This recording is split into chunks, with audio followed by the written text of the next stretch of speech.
we're back. I'm going to read off Marcela's bio and then pull her on so you can know who she is. So Marcela is dedicated to the treatment and research of trauma through art and through the use of MDMA-assisted psychotherapy. She's the principal investigator of the phase 2 and 3 MDMA-assisted psychotherapy trials in Boulder, Colorado. She's also one of the lead trainers for MDMA therapy for MAPS. She received her MA in Transpersonal Psychology from Naropa University and MFA from University of Greensboro in North Carolina. She was born and raised in Colombia, South America, and now lives in Boulder, Colorado. And I'm really excited to have her on. She's one of my favorite people in the whole world. So let me grab her here. Hi. Hi. Sorry, technology. I don't know. I'm here in front of our future clinic together. Oh my gosh. This is our out the window. Yes. Oh my goodness. I love it. Sign me up like 10 times. I love it. So you saw the picture of you and Ezra? I did. It just warms my heart. He's a cutie. Grandma. That was the sweetest thing ever. Yeah. I'm so excited to have you. I feel like I sent you like the 1,000 questions I want to ask you last night at like 2 a.m. and there's no way we can get through all of them, but I feel like we could talk for hours and hours. So I feel like the most important thing is for me to tell you that I'm very grateful that you're like in the world and you're doing the work you're doing, and it's incredible, like the story of you know, coming through your own trauma and then coming into psychedelic medicine and then training other people, and it's so inspiring. I think you inspire so many people, and thank you. And yeah, I feel like there's just a lot we could talk about. But mostly it's gratitude right now for me. So I guess I'd love to talk to you about maybe just starting out with how you got involved in psychedelic therapy. And I'm really interested in just being, you're from Colombia, and just the story of like how you ended up here and how maybe that background may have influenced or informed the way you go about your current work. Yeah, well, I came to psychedelic therapy sort of by accident. I had tried lots of different things before, had been hospitalized a few times because of PTSD, because of trauma, and nothing had really worked. Up to that point, it was always medications that were not working or diagnoses that were misdiagnoses. And so when I was able to do MDMA-assisted psychotherapy, it was like, I think it was sort of like the beginning of being able to say, I've looked at this the wrong way. I've approached this whole thing the wrong way. Kind of like,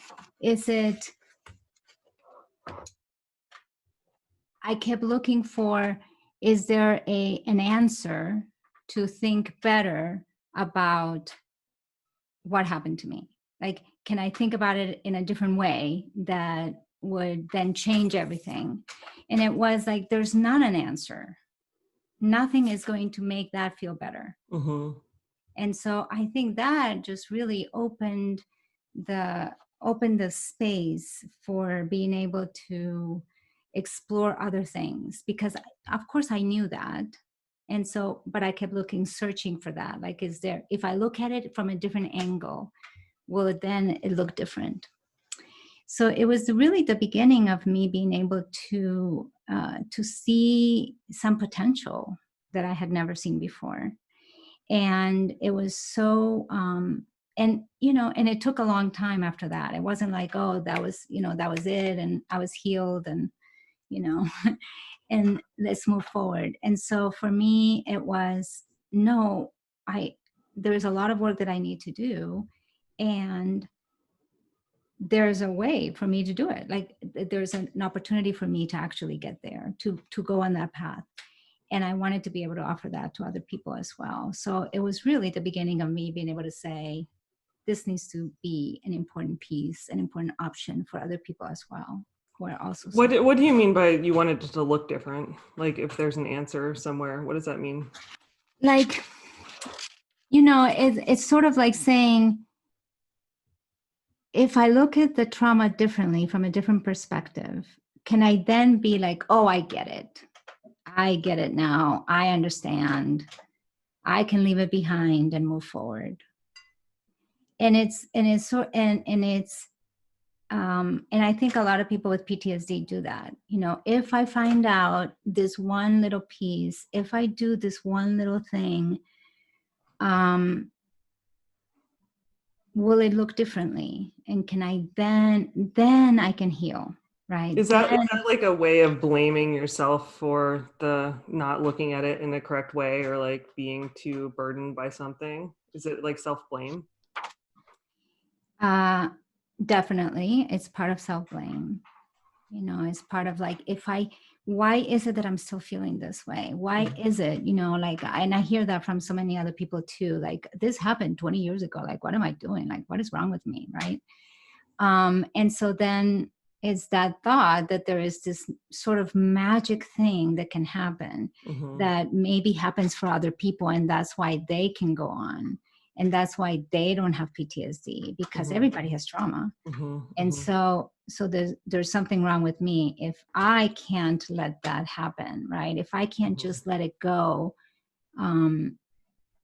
without and move forward. So I think that there's also this place of, I can let it go, but I can't move forward. So there's really not, you know, letting go doesn't mean you're over it, right? Right. So I think it's part of that. It's part of what happens with having PTSD is that it's pretty isolating, right? And you know, you hear all these descriptions like, what is it that causes PTSD? You know, what are the symptoms of PTSD? And they say hyperarousal, like, but people don't go into like what exactly that means. Like, what exactly is hyperarousal? How does that affect somebody's life if they have hypervigilance, right? Like we say, oh, hypervigilance, checked hypervigilance. And what is it? Right. What is hypervigilance that, how does hypervigilance affect somebody's life? We don't talk about those parts, I don't think. How did it affect your life? It affected my life. Well, the first thing I want to say is that I don't think it's a cure. I don't think you can get cured from PTSD because you don't get cured from trauma, right? It's more that it doesn't control your life and that you are able to have other things in your life. So that's the first thing I wanted to say. But for me, it was hypervigilance meant, if I can give you an example, if I would go to a gathering with people, I could be there, and then if somebody was talking to me and then all of a sudden got distracted and they looked at somebody else, then it's like, it's something I said, they moved away, they turned away, they hate me, I said the wrong thing, I talked too much, I didn't talk enough, this other person moved a certain way, is that dangerous? Is somebody gonna hurt me there? Or over here, like somebody's really being really nice to me. What is it that they want? They're gonna want something. And that happens with everyone and everything in the room. And it is a constant. And so then it was like, being alone is better. Not having to be around that is better. But then it's also then creates a whole set of other things, which is the isolation and the aloneness and the lack of connection and the sadness that comes, the incredible pain that comes from that as well.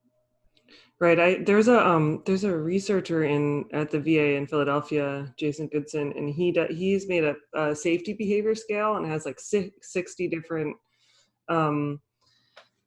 aspects of like safety behavior from trauma. And a lot of times people have to hear those specifics to know like, oh, I'm doing that. Like choosing the seat in the restaurant that can like that faces towards the exit. So you could like know how to get there, or like it's like your back's towards the wall. So no one's going to like come up behind you. You know, there's like these subtle things that people might be making these decisions and not even realize they're making, like they're choosing their seat in a restaurant based on trauma, right?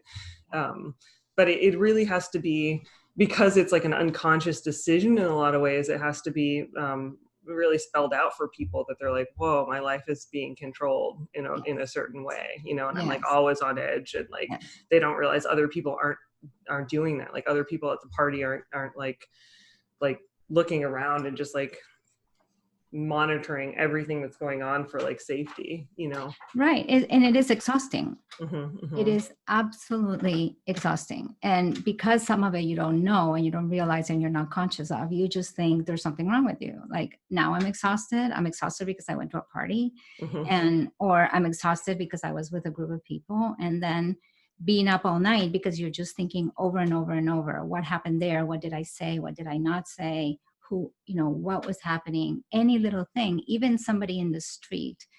Oh, I didn't, you know, that person said hello and I was distracted and I didn't say hello. I'm this terrible person because I didn't respond and I didn't say hello, right? So it's just everything in the environment with people that you know and people you don't know. And I think that it's really important, I guess, like some of the questions I wanted to ask you are about the concept of shame and shame. Like for people that don't know the concept of shame and guilt, like guilt is something that you're feel bad that you did, and shame is something that you feel bad that you are. Like it's something you feel like is wrong with you. It's like the feeling that you want to disappear. Right. And there's a lot of, I guess for me, it's like people that haven't seen PTSD therapy or psychedelic therapy or just like trauma therapy in general.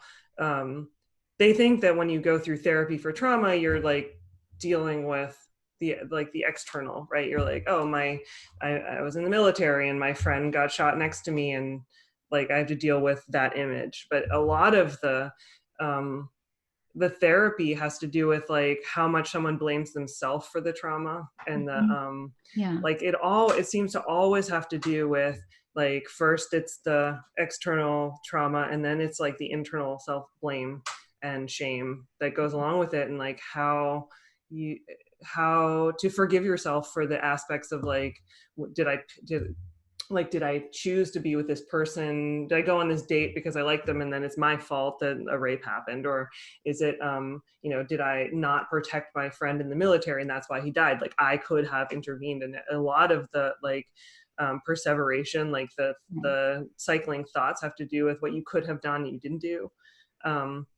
Yeah, and it's basically not, it's not like the event that happened is your response to it, right? And your response to it, I mean, there's so many theories about why some people get PTSD and why they don't, and so why other people don't. But I do think that if you have a solid sense of self,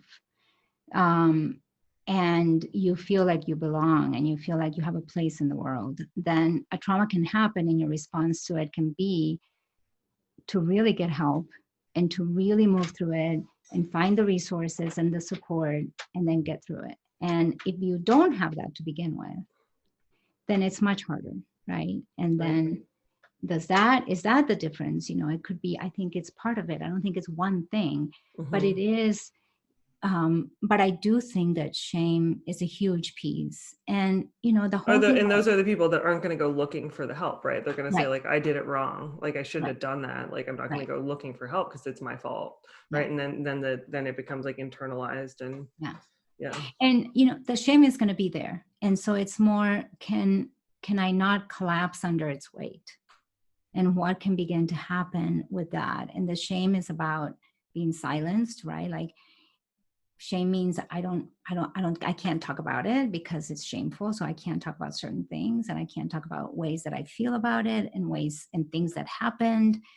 And so it creates this very pervasive. And when I work with clients and we talk about shame, and shame comes up, and it's this, there's no reaction to shame.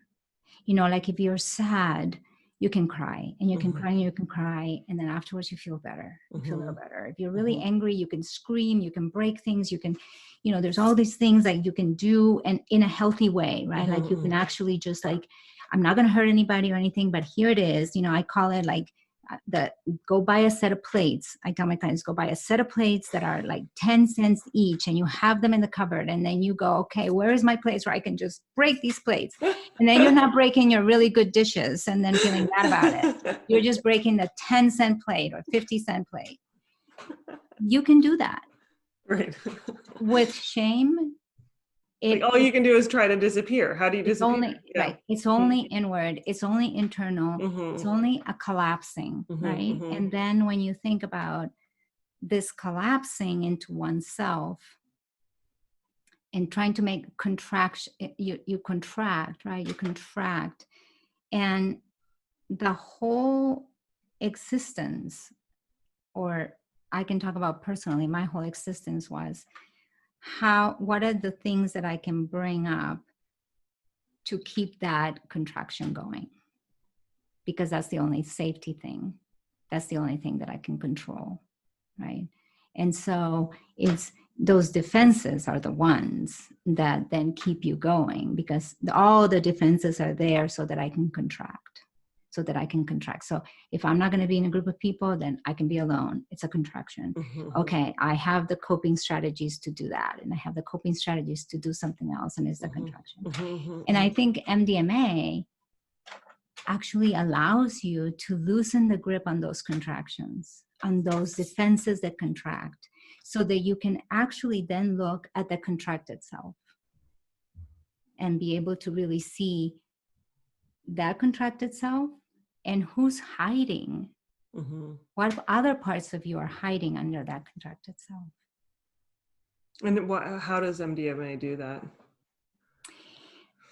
I think it does it well. You know, that's sort of like, how does MDMA? Or why? Or like, what does it feel like? I guess. Like, does it feel like you're like, are you looking at the self that's contracted? Does it give a perspective, or like, what is for people that haven't been through those therapies or been a therapist in those therapies, what is that process? Well, you know, one of the principles that we teach when we're teaching this work is about the inner healing intelligence, right? And so it's our innate wisdom that moves towards healing, that if we can create the right atmosphere and the right conditions, then we move towards healing. We automatically move towards healing. And I've never seen it not happen, that somebody on MDMA doesn't contact that part of themselves that really says, this is what I actually want, and this is what I'm meant to do. It's our innate gift, right? Like that we can move towards healing, and that we just need the right conditions to do that. So I think what happens is that then we are able to then observe this part of us that does want that and does have that, and it's not really part of a traumatic self. It's ourselves before conditioning, right? Like what happened before conditioning? Like who are we? Who is our essential self? And then that gives you a perspective that is so different, you know, that it's like maybe even the beginning of perspective. You know, when you think of perspective happens because of experience, right? Like the more we experience, the more perspective we can have. And that's why young little children don't have perspective, because they don't have the experience of life yet. And we gain perspective and perspective. When you have PTSD starting from a young age, you still don't have perspective as an adult, because it's been stunted, that emotional development, that growth. And so you still don't have perspective. It's really difficult to self-reflect. It's really difficult to be curious about yourself and others emotionally. And so when that possibility is there, like I can self-reflect. You know, it's like all of a sudden, here I am. And I can see these are the parts of myself, and I can see the parts of myself that have been holding this trauma, and I can see the parts of myself that are, hypervigilant, and the parts of myself that want to hide. But then I can also see the part of myself that is humorous, that is wise, that wants a lot of things in life. And so that just begins to, when you loosen that grip, you see all these parts inside of that contracted self, all the parts, the really, really difficult, challenging, traumatizing parts, and the amazing parts that have also been held back and have also been, put in the basement. Right. And so you do these sessions that are MDMA assisted therapy sessions that are 8 hours long. And for the MAPS protocol, it's 2 or 3 sessions. Right. And does this happen for you, did this happen in the first session, or was it, and then once you see all these parts, is it just like healed, or are you just then spending the time outside of those 8-hour therapy sessions moving towards that? How does the actual healing feel? I think it does begin to happen in the first session. And that to be able to kind of just begin to see some other aspect of yourself, some other part of you that you knew was there somehow, because I think once you encounter it, you go, oh, I recognize this somewhere. Somewhere I recognize this, right? So it just begins to have that possibility. And I think, you brought up shame before, and I think one of the parts that I feel is so shameful also about PTSD that a lot of times we don't talk about is that sometimes the symptoms of PTSD are the only thing that are truly ours. They're the only things that make us unique and are truly ours. And there's a shame around that because we do identify with it in some way. And so it's almost like holding on to it on purpose in some ways, right? In some ways, of like, this is what's mine, and nothing else is mine because everything else has been taken away. And so here it is, this is mine. And that's very shameful. That creates a lot of shame. And so when you begin to say, oh, I get why that happened. I get it, but not I get it up here, but I get it in my heart. Like I am having a felt sense of what it's like not to have that shame, or I'm having a felt sense right now of what it's like to understand, really truly understand where that comes from. And that is a very different thing than just, I read it in a book, I know it. I mean, so many people come to therapy and they go, I know, I know. Right. Yeah. So there's shame in there's the shame in blaming yourself for the actual trauma, and then there's shame in actually holding on to the trauma memory as part of yourself. So there's multi-level shame. Yes. Yeah.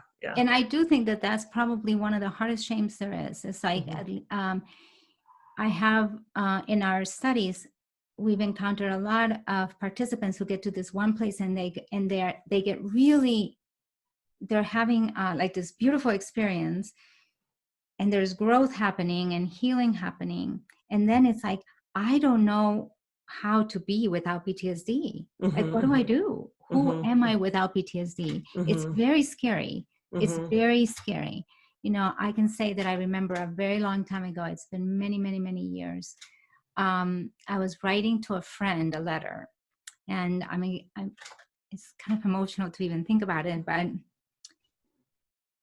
I wanted to say that I was doing well, that I was okay, that I was happy. And it was so hard. It was so hard because I thought, if I say that, oh my God, like, am I never going to get support? Am I never going to, like, does that mean I can never tell anybody I'm suffering? Does that mean, what does it mean? What does it mean? But I just remember that feeling of, it's so hard for me to say I'm doing okay. When was that? It was probably 25 years ago. And when was that letter in the context of the MDMA therapy sessions you were getting? So it was probably, I received the treatment, a year before it was criminalized. So in 1984, I was 23 years old. And then it just was the beginning of really understanding that there was a possibility to do this without, without heavy drugs and without hospitalizations. And so it's somewhere around there, like maybe, I can't remember, maybe 10 years later or something, I was able to write that letter. Yeah. And so I do get how scary it is to be okay.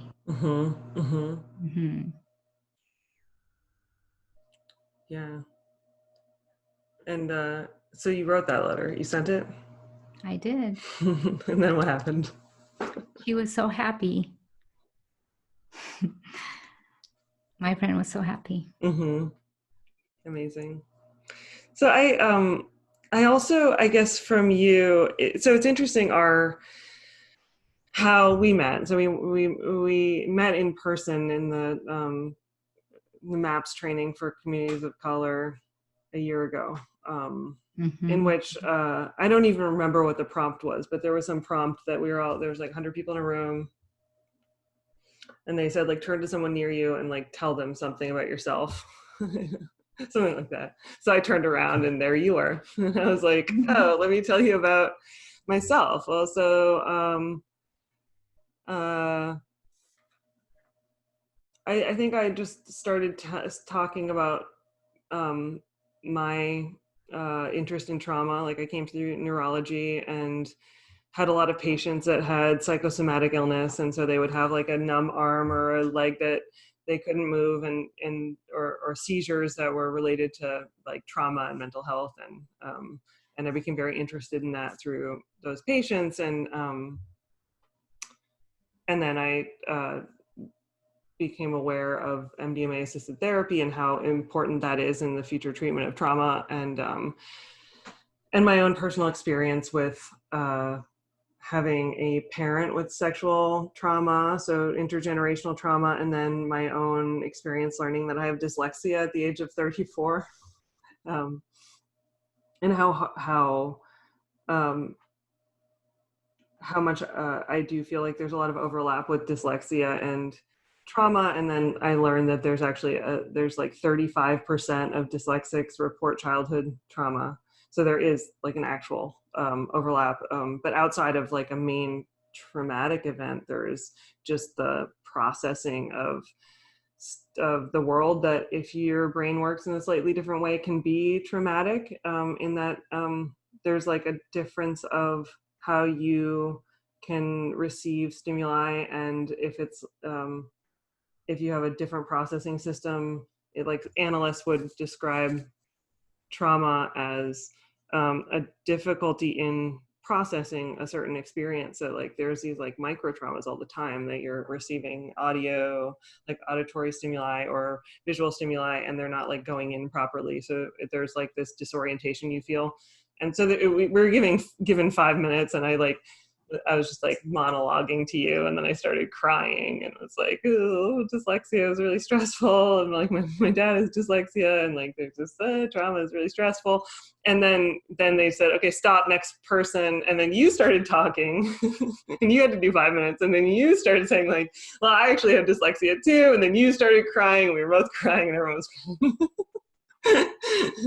So I think I'm wondering from you I would love to hear about how you experience like the overlap of like cognitive diversity and dyslexia and trauma, and like how that, do you feel like that's influenced the way you have processed your own traumas, and is it its own trauma in itself, or?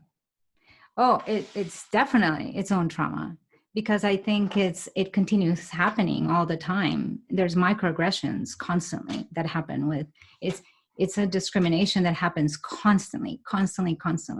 Somebody gives me a phone number and I don't get it.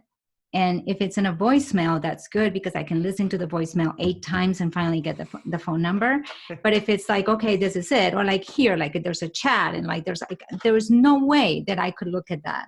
Like I listened to a little bit of Rick's conversation afterwards, and like he can look at the chat and he can talk to you and he can tell you about all these names of people that I would never know. That somebody says, well, don't you know blah blah blah, and I go, I don't know, and they go, really? And then they start talking about them. I go, well, of course I know them, but I cannot capture names. Yeah. And I actually listened to the Tim Ferriss interview with you recently, and he said, like, what's your favorite poet or something? And you said, well, I have dyslexia, like I don't want to name things, and like most people are like, what does that have to do with dyslexia? Like dyslexia Exactly. is reading, like you can't remember your favorite author, and you're like, no, it's a phoneme. It's like the phonemes don't stick. My sounds are not sticking. Right. No, they do not stick. And so then what I grew up with was I was not smart. That was the feedback I got. My 6th grade teacher told that Mr. Salazar, I remember his name, that I remember. He's the only person you remember. And he told my mother, she is just not smart. You have to take her out of school and do something else with her. That was where I came from. That was the whole thing. And then what ended up happening was that I would tell myself, I'm not smart, but I can make people think I am if I do this and this and this. So I accommodated. And then I became an artist because dyslexia, well, one of the reasons I do love art, but I became an artist in a way because dyslexia is a plus for an artist because also there's no words in art, right? Right. There's no acronyms and you can actually, it's a plus because you have to begin to see the world differently and you see things differently. And that was really helpful for me as an artist to see the world in a different way. But it wasn't until I went to college that I had a teacher in class say to me, you have a wonderful mind. And I just went, I thought he was talking to the person behind me. And I just thought, okay, like just like, it's okay. Like and I went like this because I thought like, I wanted them to see him. And I realized that there was nobody behind me and that he was talking to me. Wow. And I just was blown away. It was the first time at the age of 19 that I even had an inkling that I was smart. Yeah. And so trauma, absolutely. Right. And I guess I wonder if there's like, if there's a certain number of people that could get the trauma stimuli and only a certain percentage of them develop PTSD. It's like, are the people with dyslexia the ones that will like just automatically blame themselves?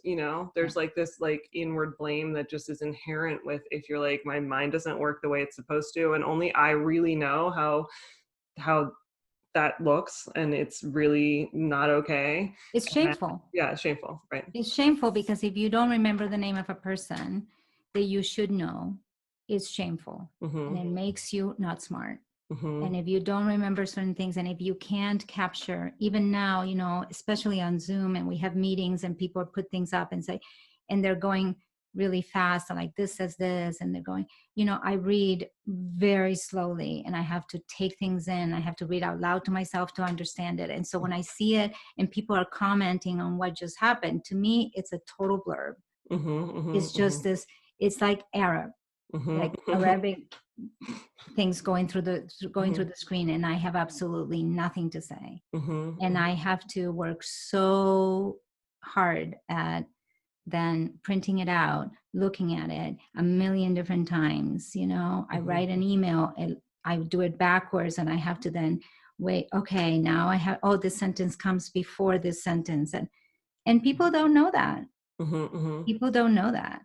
Right. And if you compensate, like, and you can make it seem like it's not a problem, but you're like, well, it took me 3 times the amount of time to do this same task as you. And so it's like, there's a lot of like hiding in rooms and like just doing the tasks so no one knows how long it takes you, which is I feel like if there's an overlap of trauma and dyslexia, it's like it really, you're just like you're in that room, in the back room, just like just typing your emails, like correcting spell check. Yes. Or like looking up the word, like I have no idea what this word is. Right. Or like trying to look up the word and the like Google doesn't even recognize it because it's so misspelled. It's like, Yes. you're like, wait, I have to. Yes, that happens to me quite a bit. I can't even spell check. I have to like Google it and then spell check. Right. Right. But I think it's interesting because I think there's so many people out there who have dyslexia. It's like, I think it's 7% of the population or something. And you don't hear about it because people don't want you to know. And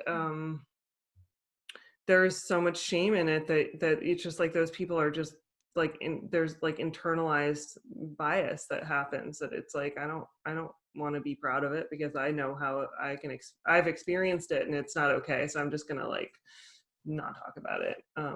Yeah. And the world supports it, even in small ways, like when you have children, they start doing these things where you probably are not there yet, but that you spell things with other mothers, you spell things out so that your child doesn't know. And so they'll say, this is the only one I knew how to do fast, which I'm really proud of.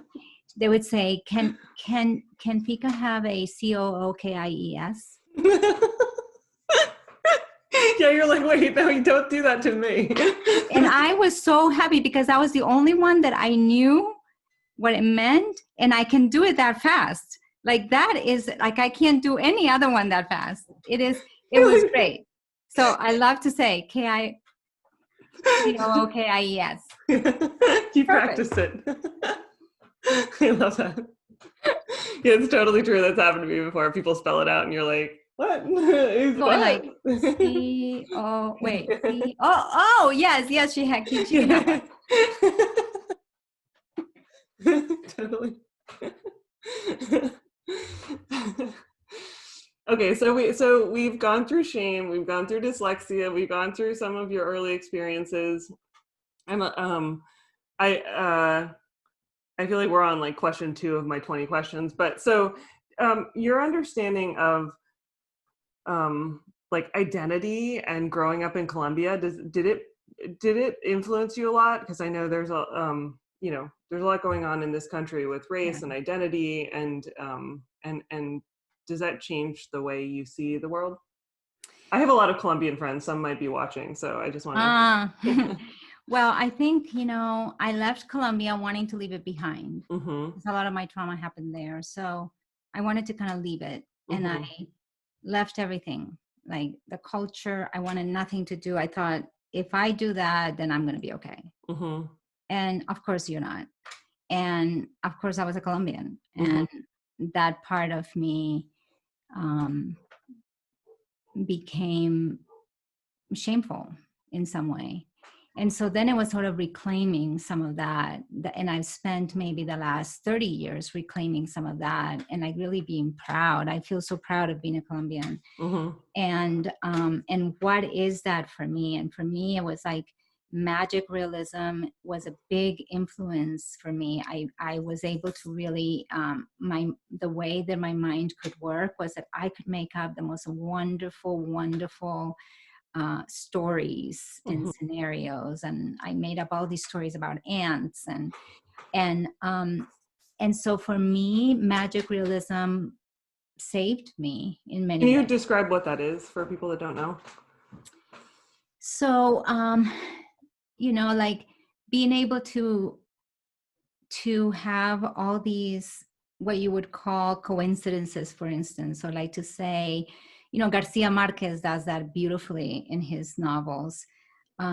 Just like how one thing, like he taught, like in one of the things that he talked about was a city of ice, that they were imagining a city of ice because somebody came through their town and they had ice and they showed it to them. And so they could imagine this whole incredible city of ice that then where they would be cool because it was so hot in Macondo. Mm-hmm. And so that's part of it, right? Like there's all these stories that intertwine and that we can say, this happened because of this, or like these beautiful ideas that come together to form a reality.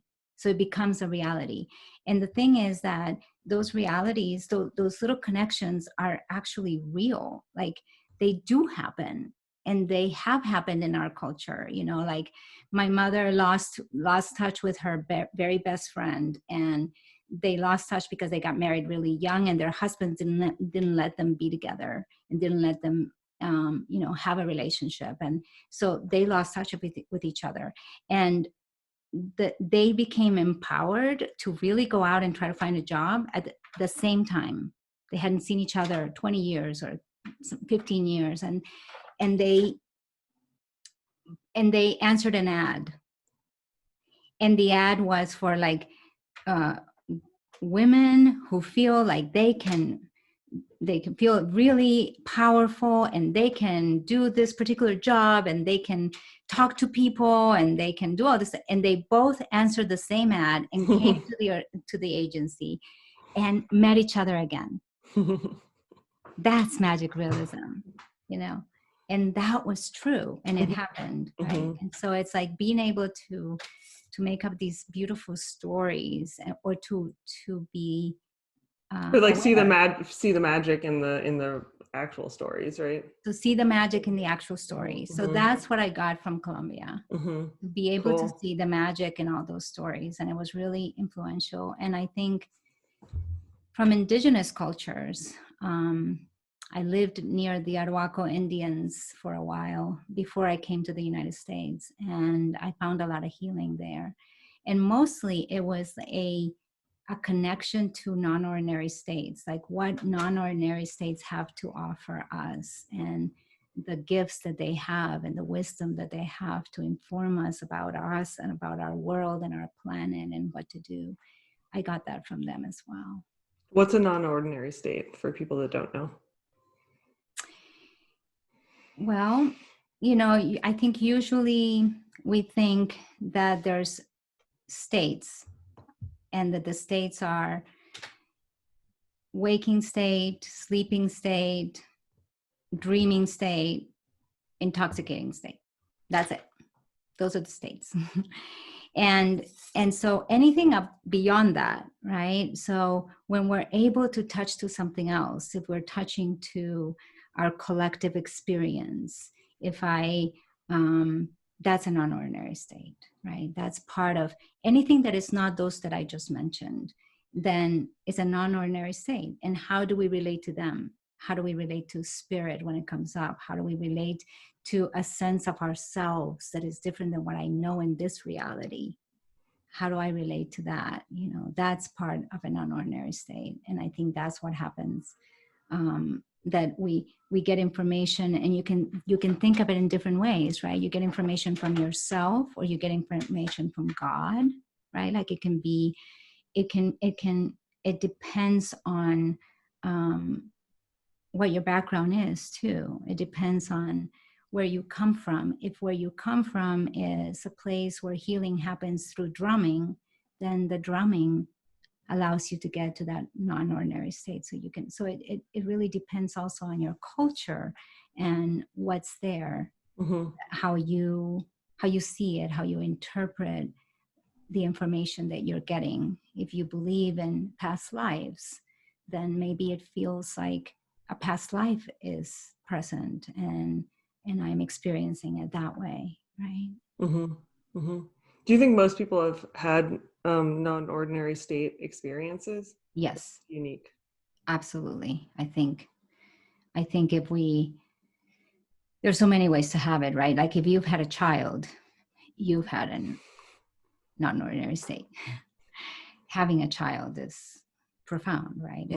You are definitely in a different reality, in a different sense of self. The fact that I could tell people like, it does not matter the way you're looking at me. It doesn't matter the way I look. It doesn't matter anything. Nothing matters. What matters is me in this process, having this child, right? So that's a non-ordinary state. Or people do it through meditation. People do it through that moment between sleeping and waking, that moment where you actually know you're awake and you're coming from a dream world, but you're conscious. That's a non-ordinary state. You're conscious, but you're still connected to this other world that informed you in different ways. So in a lot of ways, it can give you perspective on the limited way of thinking. When you're in an ordinary state, it's like maybe more closed, and non-ordinary seems to be like Yeah. there are glimpses or moments that you can sort of see outside or see the bigger picture or see like different realms of experiences. Yeah. That it Yeah. opens up the potential to understand consciousness in a different way and awareness in a different way, right? That it's like, what is my,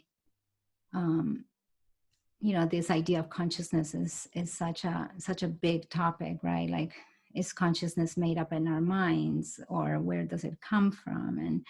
And when people have like an out of body experience, right, that you can just say, I was in a different place. I was in a different place. My body was there. So somehow it's not really connected to my mind. It's just transmitting through my mind, but it's not made up there, right? And so how do we begin to get valuable gifts from being in a non-ordinary state? And it's not necessarily that it's hallucinogenic. I mean, I think very few people actually hallucinate with MDMA, for instance, but it is a non-ordinary state, right? So why do you think that people, so just starting a clinic in Philadelphia, there's so many therapists that are have decided this is what they want to do with their lives. This is like, I'm sure you've seen this phenomena. And for me, it's been a learning experience to be like, well, what's going on in that? Like, do we really have not enough tools otherwise? Or is it just that effective? Or is it just inspiring to do something that's like outside of what we've known before?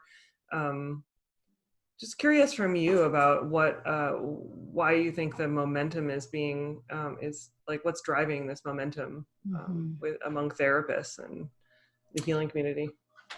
I mean, I think there's a lot of things driving it, right? And it depends where you fall in terms of, is it a moneymaker? Like, can it get to that place where it can be a moneymaker? And we've seen that happen in different realms, in different ways that psychedelics have been treated. And are we in service of people? Do we want to service people? And I think in the mental health world, we have been hungry for other ways of treating people, especially when it's treatment resistant, right? Like when we do these methods that are treatment resistant. I have so many clients who have tried so many things, and this gave them some hope to begin to do a different process. And I don't think MDMA is for everyone.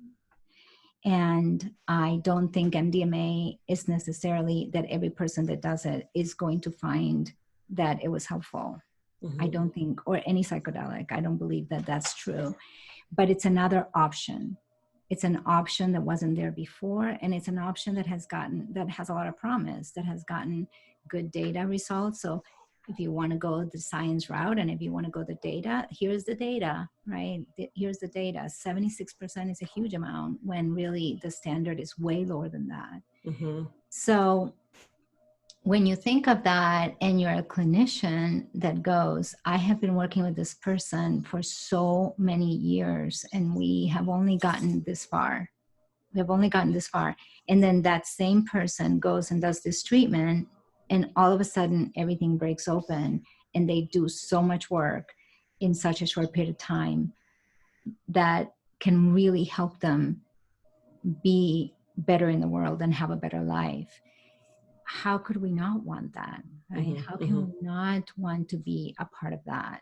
So I think for the people who think like we do, who really want to help people and want them to feel better,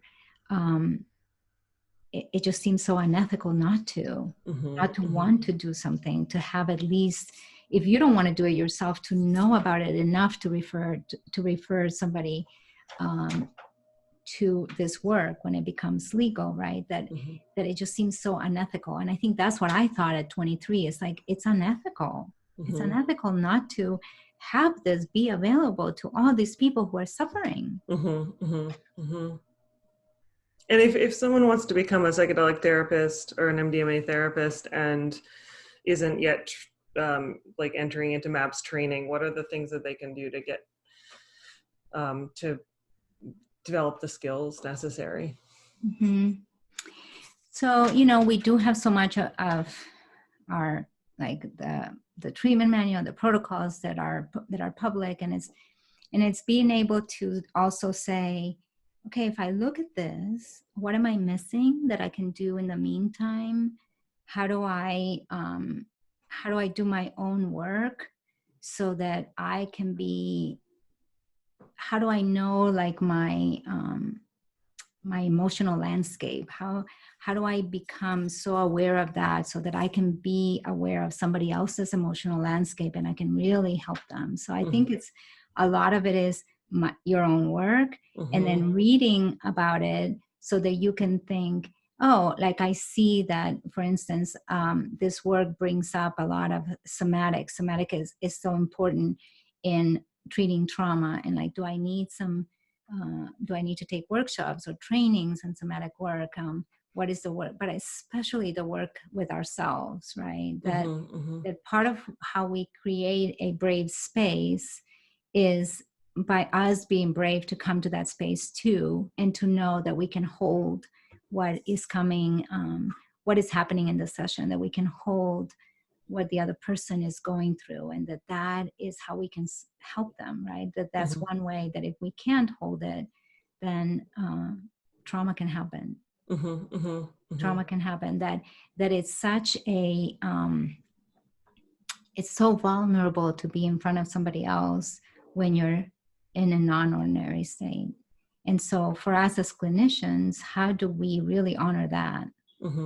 How do we, they're so suggestible too. And so how do I hold that? And it's the right use of power, right? Like, how am I humbled by this experience, and how can I hold that place? And how do I know, how am I so really aware of my power in this moment and not to abuse that power? Right, and acknowledge that there is power, and that there is, like, absolute there are parts power of yourself you don't know, and those can be dangerous if you haven't looked into them. Yes. Yeah. And so I think that is an incredibly important piece while you're waiting, and that you read things that are important to you, and that you're drawn to, you know, like a lot of the work that a lot of the ways that I read, the things that I read that are inspiring to me and that help me in my work are things that actually inspire me. So if I pick up maybe a psychology book, I'm not going to be so inspired. I'm going to read a page and fall asleep, and it's just not my thing, right?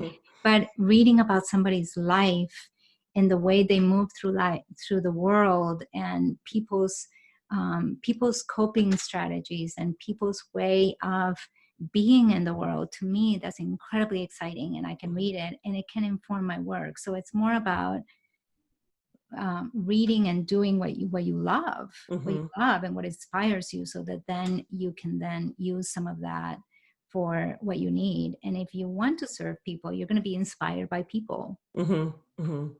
Yeah. And can you talk a little bit about how you use art in the treatment sessions?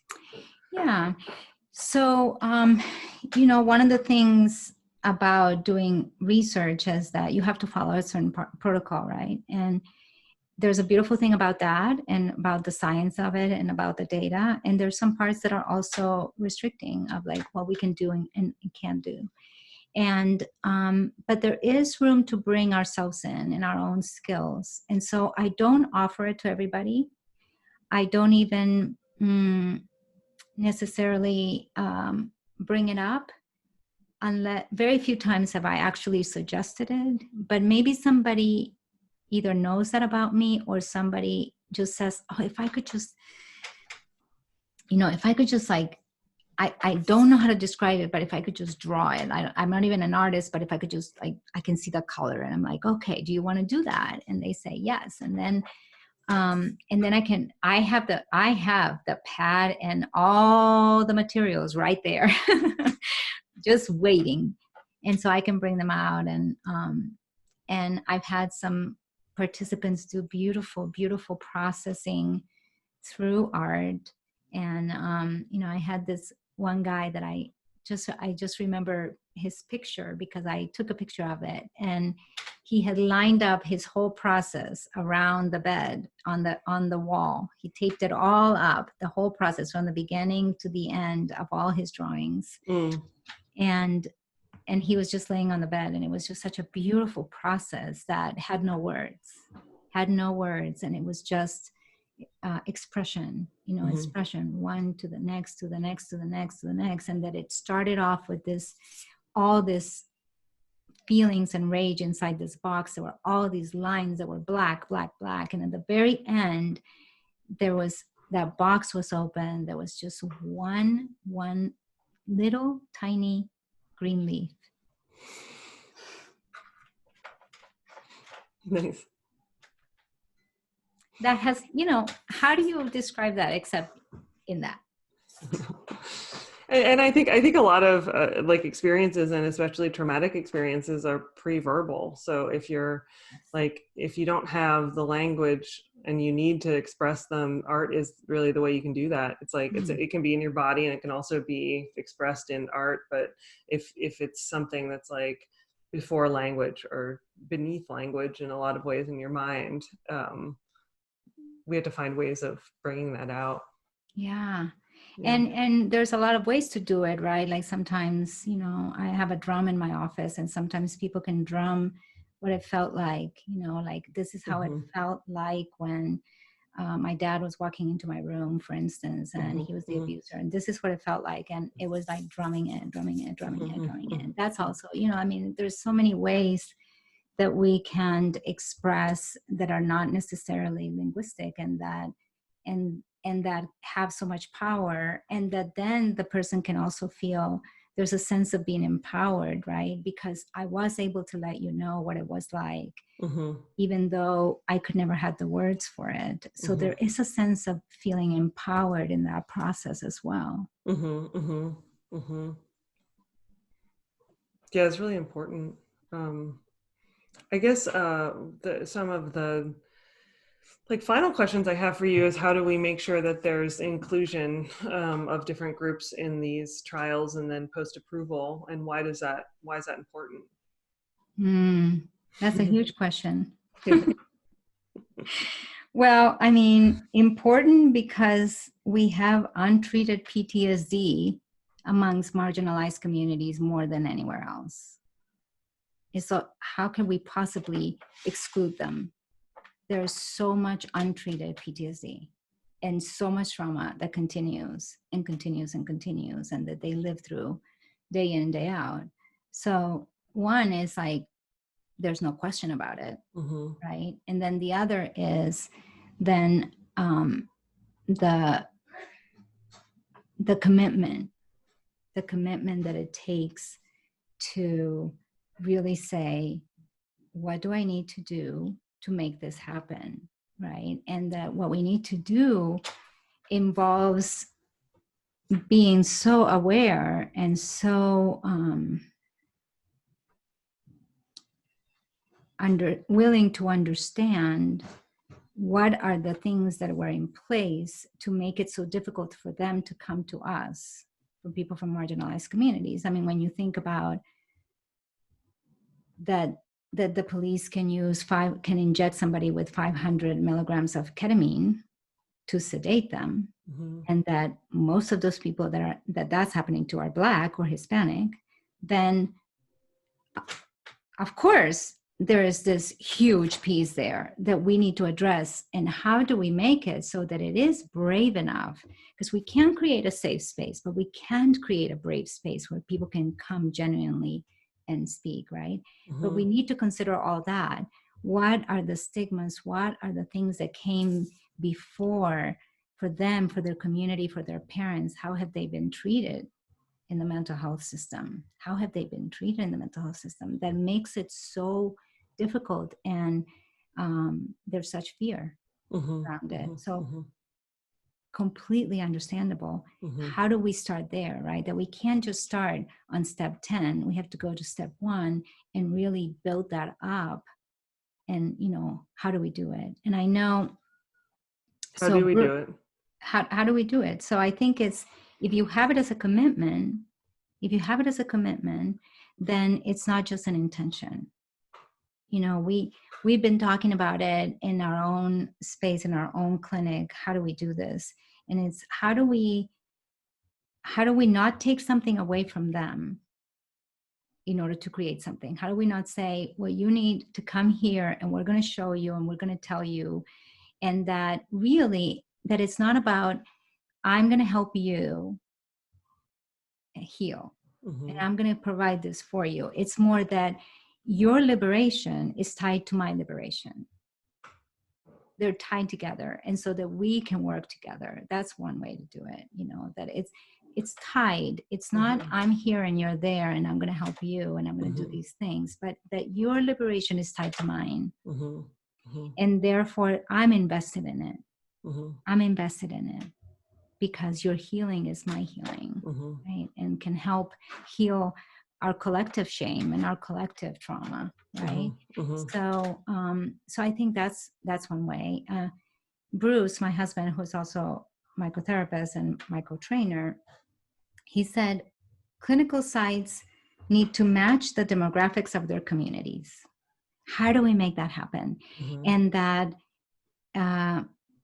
one of the ways that he comes from a place where he was able to, when he worked with clinics and bringing a midwife program to marginalized communities, is how do we go to them? How do we have a clinic in the middle of where they are so that they don't have to come out of their community to come to me? We can go to them. And so that's a really great idea. You know, how do we begin to have maybe days where we can go, on these days we go to the clinic in this part of Denver where there's the community of the marginalized communities that can go to the community there that already can trust that place, right? Instead of trying to then tell them that they have to forget about everything that they've learned how to trust, or the ways that they've learned how to do things, or ways that their ancestors and their communities have healed, have done. How have they done healing? How have they dealt with grief? And to learn that and to incorporate that instead of just saying you have to forget all that and I'm going to tell you how we do it over here in the little white neighborhood. And also just acknowledging the historical ethical violations against Black communities in this country, and the war on drugs that were targeting Black communities, and now we're saying like, yeah, this is fine, it's legal, or it's about to be legal. It's like the whole context is very scary to people that need it the most. And it's just like, oh, come over. Yeah, come be part of a research trial. And it's, you know, I think that some people say like, well, why don't we just do the thing, get it approved, and then try to bring people in who most need it? And it's like that, you know, that's not okay, because then the whole ripple effect of who, you know, who gets access, and like who the therapists identify as who's going to come as patients. And the whole thing is, you don't want to leave someone out of an effective therapy, but it's also hard to justify when it's still in research, because you can't say like, I'm 100% sure this works. I think it works. Like the numbers say it works, but it's not proved yet. Yeah. There's a lot of ethical dilemmas with like inherent within that, the whole process. And I think, and how do we make cultural accommodations? Right. If we are inviting them in, what are those cultural accommodations that need to take place so that it is welcoming, you know, so that it is welcoming, and that we can say, well, you know, we don't do that here, but yes, we do that here if these are the people that you're going to work with, right? Like if I'm working with a particular community of people, then what are the things that they need that then I need to accommodate if I want to treat them, if I think it's important to treat them. It's not just, it goes way beyond the intention and getting the person there even. Yeah, it's what do we do after the person is there? Right. And then if you're treating a trauma, do you have like a safe place that people can go to metabolize the, you know, the therapy that they've just received? You know, there's a lot of infrastructure that needs to be built out for people that are the most traumatized. Yeah. Yeah. Yeah. Yeah. Anything else that you want to say in this segment? I'm sure we'll have another conversation at some point soon, and also that at some point we'll announce that we're going to do a big project together that Yes, people will hear about. I'm very excited about that. Yeah, me too. It's what do I want to say?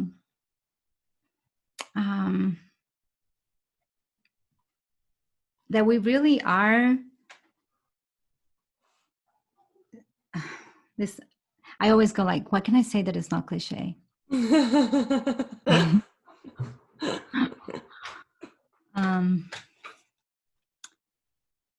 If you're interested in this work, it's worth it.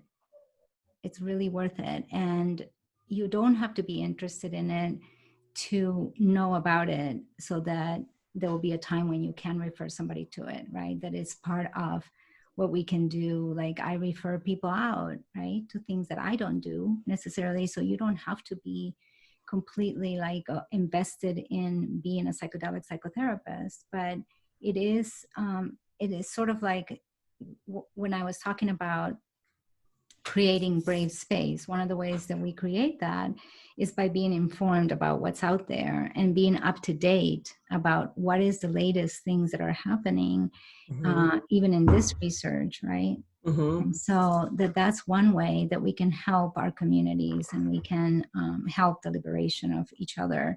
Is we don't have to do it ourselves, but it is really important to know. And I do think that there is a renaissance, and that it's important to understand that and to know it. And I think for me, as someone who went through medical school and then 2 residencies and psychoanalytic training, and I've done a lot of I've had a lot of career paths that have sort of ended up in this area. In a lot of ways, it's like I found in psychedelic therapy the mentors that I was always looking for, like you, and people that are inspiring, and people like McLane and Mithofer who can like really speak to using your own ethical compass to decide, like, is this an okay way to go about this therapy? What does this patient really need? And it's like that, to me, it felt like what's been missing in medical education is like, there's all these formulas and like, this is how we go about this thing. And no one's actually thinking about like, well, this is sort of outside of the realm of what I would normally do, but I will do it this time because this person really needs me. Or, this isn't something I really have the expertise in dealing with, but no one else is helping them. And I think I can do it. And like, I'm going to do everything within what I know is safe for this person. And it's like, oh, is there a way that you can really be the kind of healer you wanted to be all along? And surround yourself with people that are inspiring and really going about this work in an ethical and thoughtful way. And to me, it feels like there's a community really developing, and it's really inspiring. And I'm really excited to work with you and other people in the space. And I want to say I'm sorry that I couldn't really look at the chat and talk to you at the same time.